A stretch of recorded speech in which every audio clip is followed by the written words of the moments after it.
In this video, we will delve into the concept of microteaching, understand its significance, and discover the skills it can help us to develop. So let's dive right in. Microteaching is an innovative teaching technique that allows educators to practice and refine their teaching skills in a controlled and supportive environment. It involves breaking down the teaching process into smaller, manageable components, enabling teachers to focus on specific aspects of instruction. This targeted approach enhances their overall teaching effectiveness. Now, you might be wondering, why should we incorporate microteaching into our teaching practices? Well, the benefits are numerous. Firstly, microteaching provides a safe space for teachers to experiment with different teaching strategies and teaching techniques without the pressure of a real classroom. It allows them to refine their methods, identify areas for improvement, and gain confidence in their abilities. So, how does microteaching work? The process typically involves 6 stages known as the microteaching cycle. The first step in mastering our teaching skills is proper planning. Start by selecting a topic or concept that we could like to teach. Then we have to prepare a short lesson plan that incorporates the key components of the skills we are practicing. Design activities that allow for maximum application of these components. This step is crucial for setting a solid foundation for your micro teaching session. The second step is teaching. Once we have prepared our lesson plan, it's time to put it into action. Gather a group of students and teach them according to our planned activities within the designated time. We have to remember that unexpected situations may arise during our micro-teaching session. If necessary, don't hesitate to adapt our activities to meet the situational demands.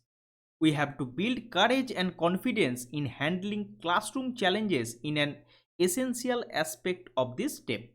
The third step is feedback. Feedback plays a vital role in improving our performance. After our practice session, seek feedback from our supervisors or experienced teachers. They will provide valuable information about our strengths and weaknesses during the classroom session. Embrace this feedback as it will help us to enhance our skills and modify our behavior in the desired direction. Now, the fourth step is replan. Armed with the feedback we received, it's time to replan our lesson. Take the given feedback into account and incorporate it into our revised lesson plan.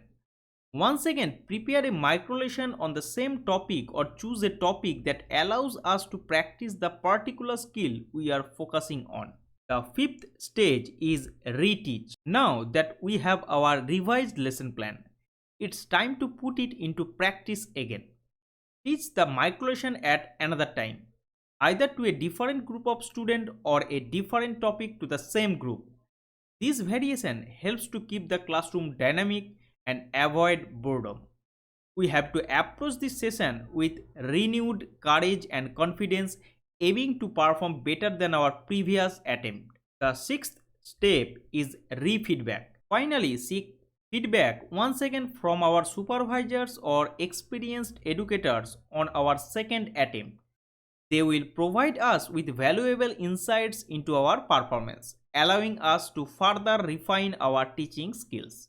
Then we have to plan again. We have to remember that proper planning, teaching, seeking feedback, replanning, reteaching, and receiving feedback again will lead us towards continuous improvement. So obviously, micro-teaching helps to develop a range of crucial teaching skills. Some essential micro-teaching skills are introduction skill, skills of proving questions, skills of explanation, skills of stimulus variation, skills of blackboard writing, skills of achieving closure, etc. So now, before we wrap up, here are few evaluation questions for students to reflect on. Remember, self-reflection and continuous improvement are essential in becoming an exceptional educator. We hope you all found this exploration insightful and are inspired to incorporate micro-teaching into your teaching journey. Remember that the path to excellence is continuous one, and micro-teaching can be our guiding light along the way. Thank you for watching and we will see you in the next video.